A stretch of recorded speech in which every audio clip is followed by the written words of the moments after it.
Jizan est la capitale de la Tiama, la plaine qui borde la mer Rouge au sud-ouest de l'Arabie Saoudite. C'est une ville active dont l'économie est étroitement liée à la mer. Proche du Yémen, elle a longtemps été un important pôle commercial, bénéficiant d'un port de pêche à l'industrie prospère.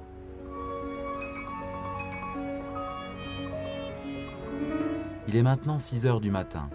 La ville s'éveille un jour d'avril comme les autres, qui s'annonce ensoleillé, chaud et humide. Au port, l'activité reprend après une nuit de répit. On nettoie la criée et les marchés reprennent tandis que les nouveaux bateaux de pêche arrivent.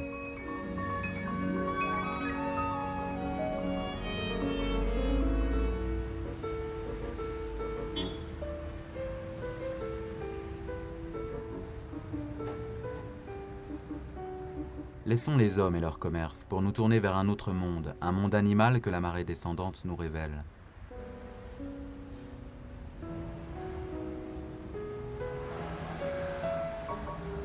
À première vue, les vasières semblent désolées, apparemment dépourvues de vie. Mais cette impression est très loin de la réalité, car cet écosystème est l'un des plus productifs qui soit.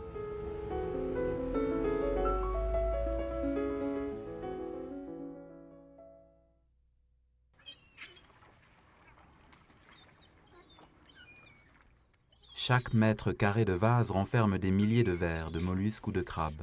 En hiver, cette quantité extraordinaire d'invertébrés devient le festin quotidien d'une communauté d'oiseaux de rivage qu'on appelle les limicoles.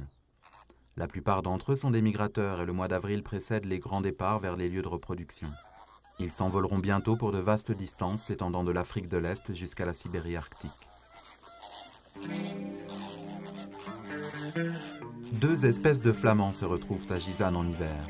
Le grand flamand rose vient du nord, d'Iran ou de Turquie, tandis que le flamand nain se reproduit au sud, sur les lacs de la Rift Valley, au Kenya ou en Tanzanie. Outre leur taille, on les différencie facilement par la couleur de leur bec. Le plus grand a un bec rose pâle, alors que celui du petit est noir ou rouge très foncé. Les 2 espèces se regroupent indifféremment et progressent sur les vasières avec élégance. La forme retournée du bec leur permet de filtrer les organismes microscopiques au travers de la vase.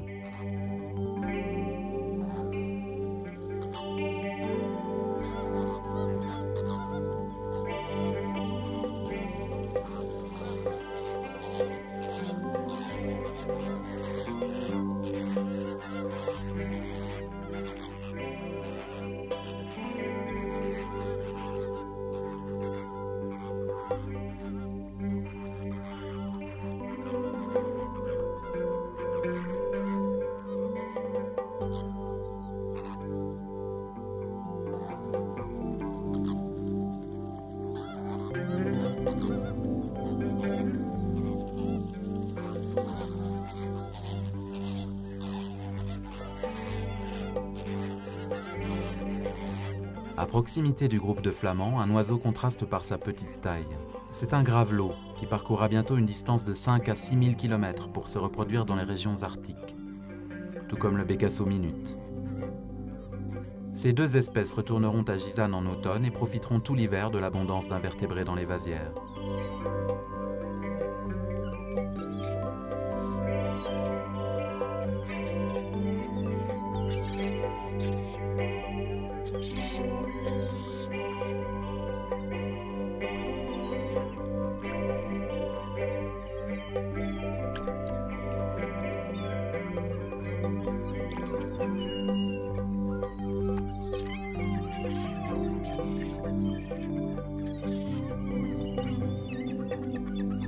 Le pluvier argenté, ici au plumage encore hivernal, est un limicole un peu plus grand qui préfère se nourrir de plus gros vers.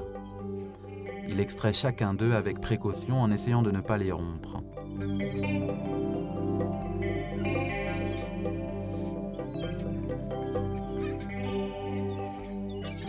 La barge rousse se nourrit également de vers, mais grâce à un bec bien plus long, elle les extrait d'un niveau plus profond, inaccessible au pluvier argenté. Ensemble, ils quitteront Jizan au mois de mai, pour s'envoler vers l'Arctique.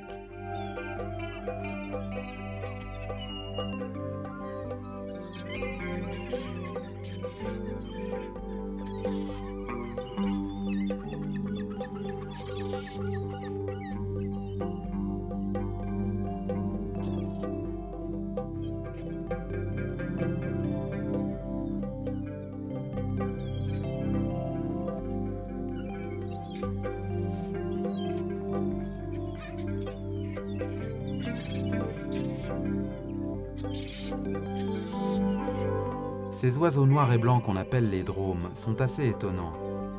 Comme leur nom l'indique en anglais, crab plovers, ils se nourrissent de crabes et de coquillages. Avant de se précipiter sur leur proie, ils peuvent rester immobiles pendant de longs moments à l'affût du moindre mouvement. Cette séquence a été volontairement accélérée.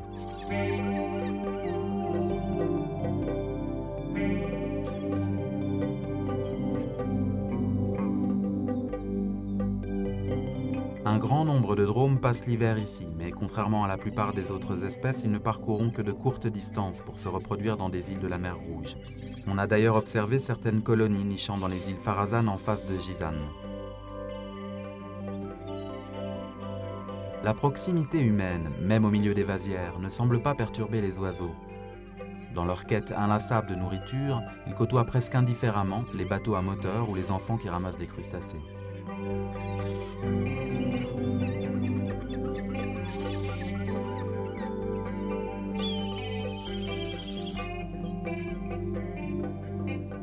Les milans noirs, eux, sont nettement moins pressés le matin.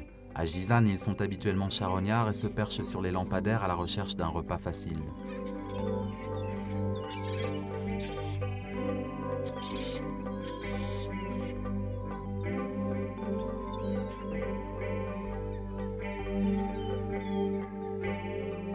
Le goéland railleur, comme les milans et autres mouettes, passe le plus clair de son temps à fouiller parmi les déchets sur les vasières ou sur la corniche, espérant y dénicher quelques restes comestibles.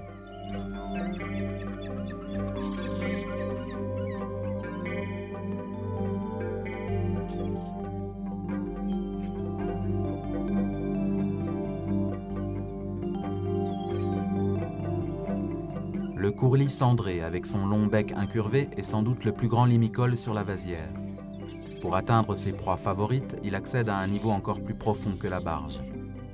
Les courlis sont d'habituels nicheurs dans la plupart des régions tempérées d'Europe et d'Asie.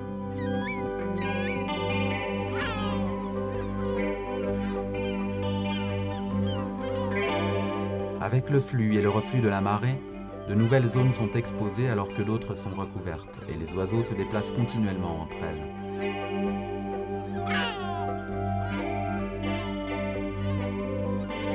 Plusieurs espèces de mouettes et de goélands sont présentes autour de Jizan en hiver.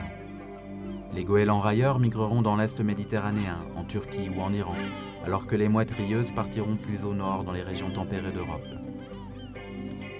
Les plus grandes espèces, goélands bruns et goélands argentés, voyageront vers le nord-ouest de l'Europe ou le nord de l'Asie centrale. Il y a quelques années, en hiver, on a trouvé à Jizan un goéland brun qui avait été bagué en Finlande étant poussin.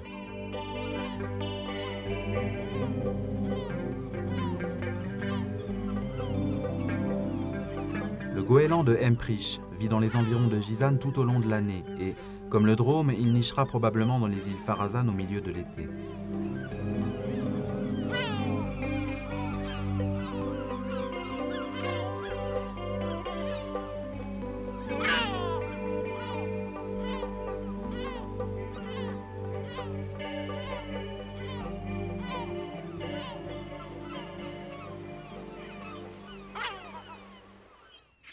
Jusqu'à présent, on aura remarqué que la plupart des oiseaux migrateurs ont un plumage plutôt terne. En revanche, une grande diversité les différencie dans la forme et la taille de leur bec. Cette variété permet aux oiseaux de se nourrir d'invertébrés qui vivent à différents niveaux dans la vase. Elle réduit la compétition entre eux et autorise toute une communauté de différentes espèces à exploiter un même habitat.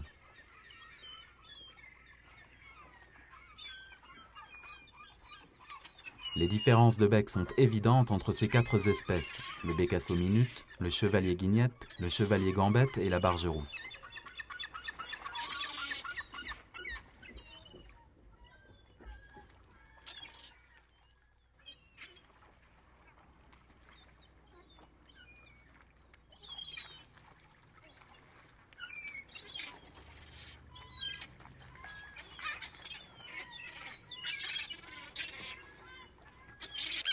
On trouve plusieurs espèces de sternes à Jizan.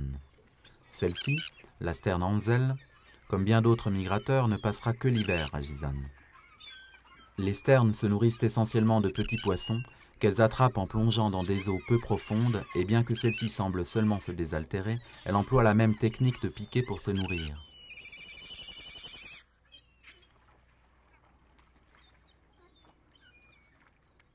Alors que le jour avance, l'air devient plus chaud. Notre Milan, qui commence à avoir faim, va enfin pouvoir s'envoler. Les déchets ne sont pas rares autour de la criée et sur les vasières, et le Milan devrait facilement trouver de quoi se rassasier.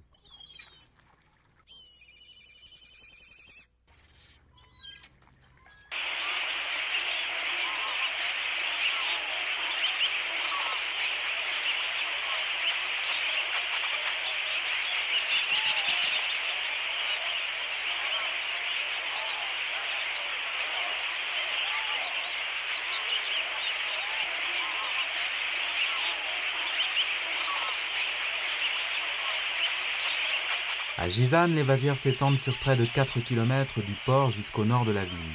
À marée basse, elles font environ 500 mètres de large et cette surface relativement petite peut supporter de 5 000 à 20 000 oiseaux.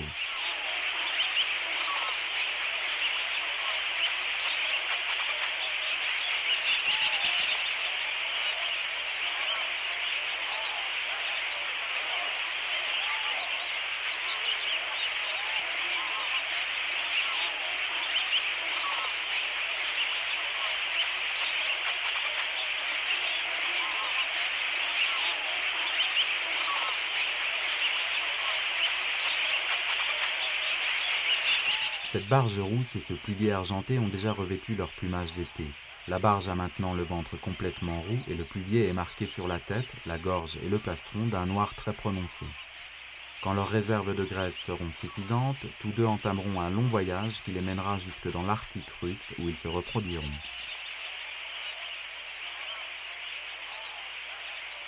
Le plumage d'été, plus soutenu, plus contrasté que celui d'hiver, a deux intérêts.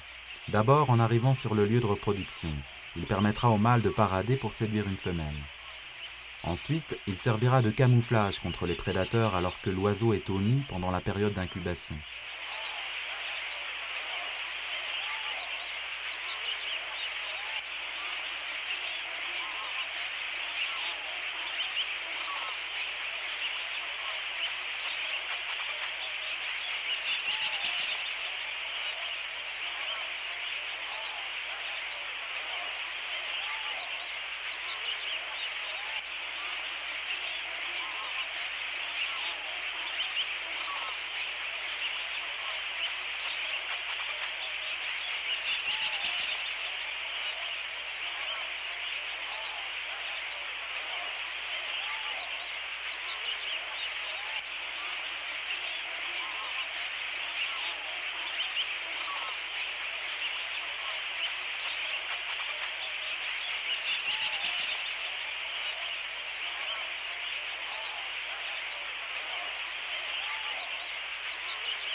Retournons plus près du port, la marée monte à nouveau.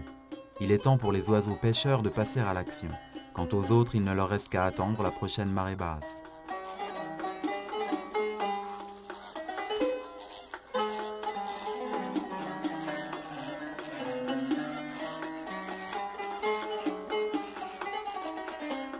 Le pélican gris et l'aigrette des récifs sont deux espèces résidentes à Gisane, qui ont l'habitude de se percher sur les épaves.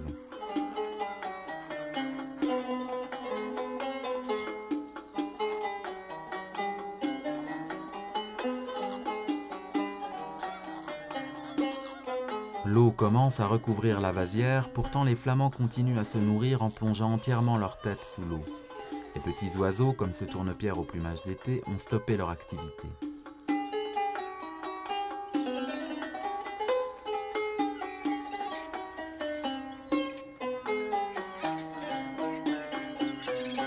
Ce drôme, qui a les ailes brunâtres, est un jeune. Comme les autres, il devra trouver une occupation.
Dans cet environnement chaud, humide et boueux, les plumes ont besoin d'être régulièrement lavées et lissées.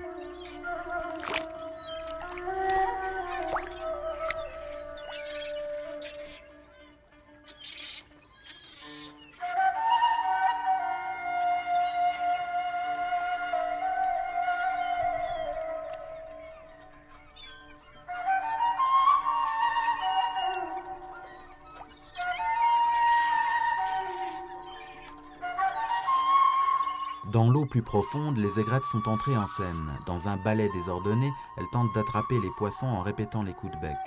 L'aigrette des récifs est une espèce au plumage inhabituel qui peut être soit blanc éclatant, soit gris foncé.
Ce bécasseau minute a perdu sa patte, on ne sait comment. Ce genre de handicap n'est pas exceptionnel chez les limicoles. En sautillant, ils s'en arrangent tant bien que mal.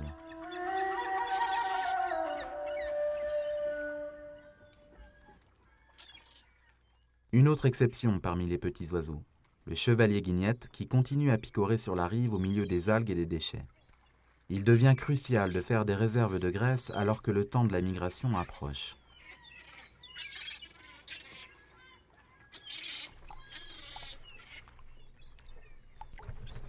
Les aigrettes des récifs commencent à nicher dès la fin avril. Sur cet oiseau, la partie jaune du bas des pattes est devenue rouge. Cela indique qu'il est prêt pour la parade et l'accouplement.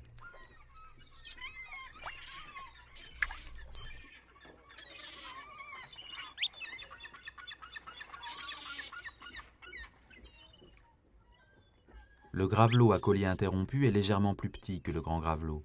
Et comme son nom l'indique, son collier se limite à 2 petites bandes noires sur les côtés. Il nichera sur les rivages de la mer Rouge et n'aura donc pas une grande distance à parcourir. Pourtant, il semble profiter des derniers espaces que la mer n'a pas encore recouverts.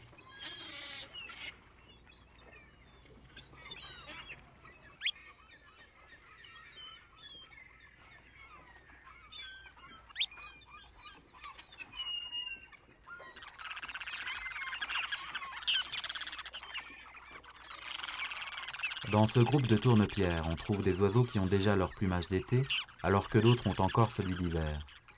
Parmi ces derniers, il y a certainement des juvéniles qui passeront leur premier été aux alentours de Gisane. Les oiseaux au plumage d'été plus éclatant seront bientôt prêts à rejoindre les côtes scandinaves.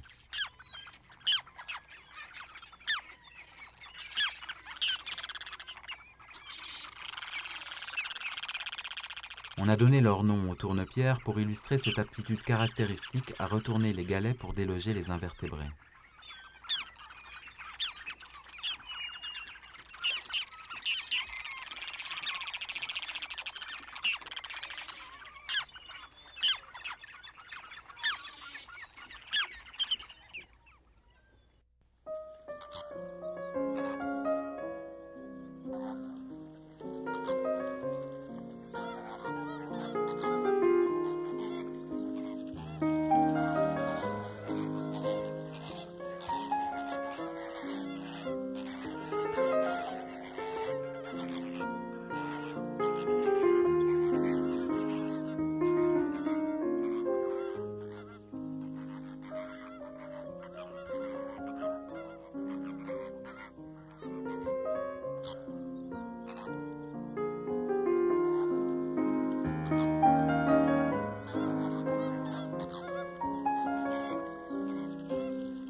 À la fin du jour, tandis que le soleil s'enfonce à l'horizon, la plupart des oiseaux se mettent à chercher un endroit où passer la nuit. Mais ce soir, la mer est basse et quelques individus profitent des dernières lueurs pour donner encore quelques coups de bec avant l'obscurité totale.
À Jisan, la population augmente, la ville s'agrandit et l'avenir est incertain pour les oiseaux migrateurs ou résidents qui dépendent des vasières. Ces dernières années, les aménagements résidentiels ont gagné sur la mer et le nombre d'oiseaux a diminué en même temps que la surface des vasières.